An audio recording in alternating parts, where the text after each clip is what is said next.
Look at, there's Roger. And there's Jessica.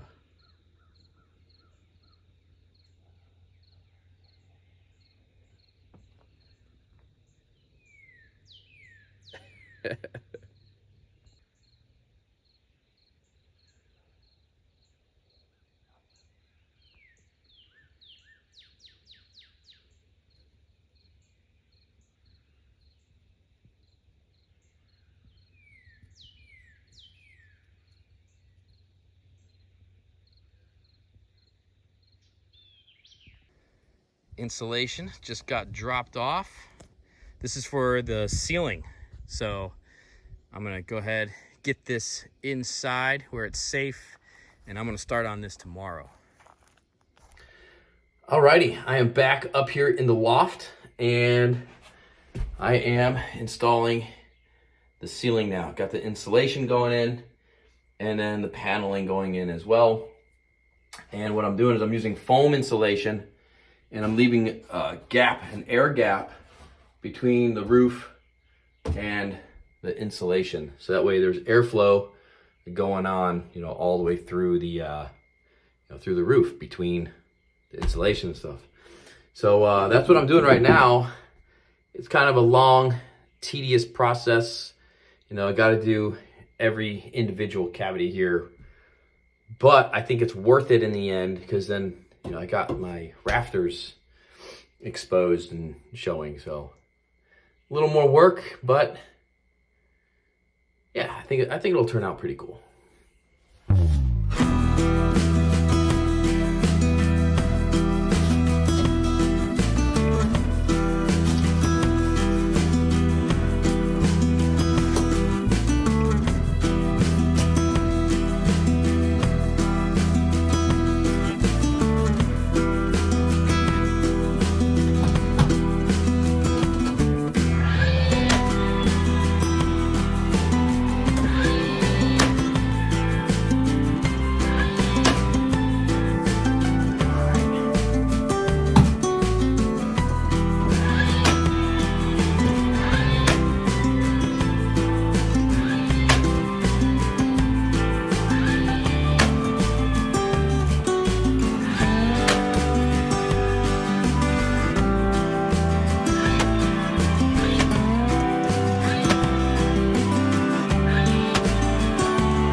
All right, loft area is done.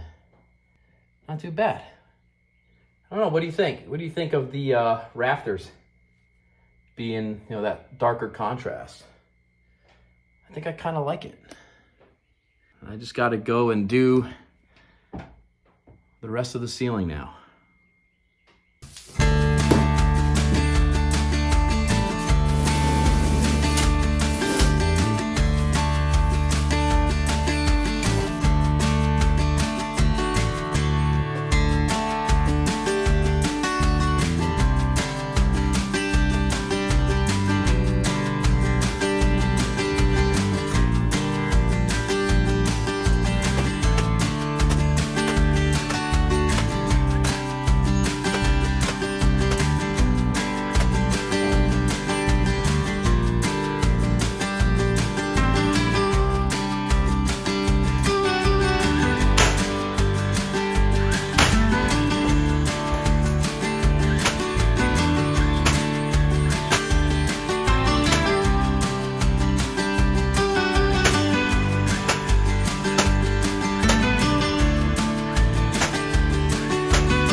Last piece. Let's get it done.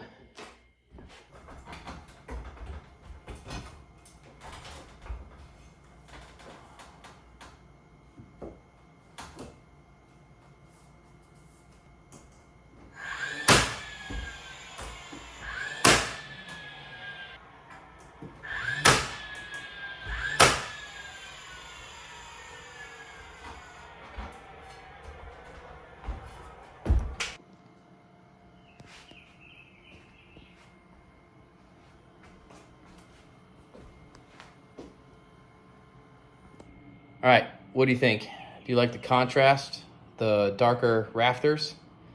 I think I kind of like it. I think I'm more happy with the darker rafters than if I would have just painted them white. I think it kind of brings a little more character out. Now, all these seams, whoa, like here, because of the ridge, you know, the ridge has that seam. Oh my gosh, everything's backwards right now, like the way I move my arm and stuff. But I'm gonna find some kind of molding, stripping, and I'm gonna seal that up. And then the two seams here on the sides, I'm gonna go ahead and do the same thing. So I'm gonna make it look good there. All right. But not too bad, not too bad. The rafters, I learned, are not perfectly square to the top plates. They're a little off. And that's why, you know, there's a couple of spots that's a little bit off where those seams are. But not a big deal. I'll make it look good. I'll find something. So I wanted to get all the main cutting done. So at this point, basically, I'm almost ready to move in to the now cabin. And yeah, I'm just gonna do a major cleaning. Got dust everywhere, sawdust everywhere. So I'm gonna do a major cleaning, take everything out. And then it's just my door's banging over here, and then it's just a matter of little touch-ups up there with the, you know, just with some molding or what, painting the walls. I'll come back through, finish the doors, and then install the floor. It's ready to go, man. It's so close, it's so close.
my new setup, bringing in about 480 watts. Not too bad. Oh, there, it hit 500. Oh man, rolling.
All right, let me go and show you how this temporary shower is going to work. It's not done yet. There's going to be a piece that's going to go right here. That's going to cover. It needs to be able to open up a little bit so you can get the pump in the bucket here, and that'll bring the water up and give you your shower. So there's going to be a piece that goes here, and then it'll clip in. So that way, if it's windy, it doesn't blow and all that. And then over here, obviously where you get in, this will also have, you know, a curtain or what that you can get into that will be windproof as well. So you're going to see the can over here, 32-gallon can. So it can hold 32 gallons of water, plenty for a few showers. And let me show you how this works. So the water is rainwater.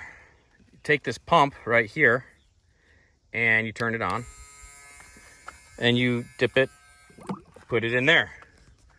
Now, you turn the nozzle, turn the water on, and you got your shower right there. Woo! Turn it off, take the pump out, turn it off, boom, hang it. So super cool little feature here. It's got decent water pressure, and when the pump needs to be recharged, I just plug it into my Bluetti, and it's charged back up in like 20-30 minutes, and then you're ready to go to take showers and showers and showers on end.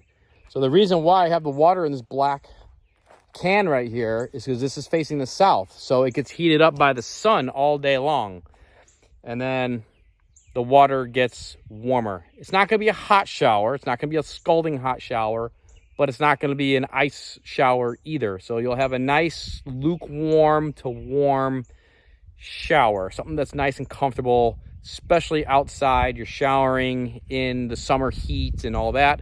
It'll feel nice and refreshing. So once I finish it, I'll go ahead and show you what it'll look like when it's fully wrapped. I have some guests that are coming this month, and I want to make sure that they can shower, you know, with privacy, full privacy, and all that. So yeah, that's why I'm doing it. Not doing it really for me, I'm doing it for my guests.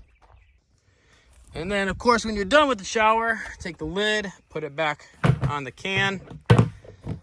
That way, no mosquitoes are going in there, nesting, laying eggs, all that stuff. Keeps it mosquito free. And then the sun can just bake that really nicely and warm up all the water inside. So this does not have a rain catchment on it, at least not yet. So I have to bring buckets of water over when it needs to be refilled. I just bring it from the kitchen right there. Nice little shoulder workout, get my shoulder shrugs in. And then I just fill it up. And then I've got a screen that I'll put over that. That way if there's any debris, it keeps all the big debris stuff out. You know, this isn't like taking a shower on grid, you know, in your apartment in downtown Chicago or anything. This is like bathing in the creek or in the lake, you know, very natural, human, animalistic. But at least you get to get clean, get soaped up, and you can feel good, feel fresh, and get all the dirt and grime and all that stuff off your body. So it'll work. It's functional.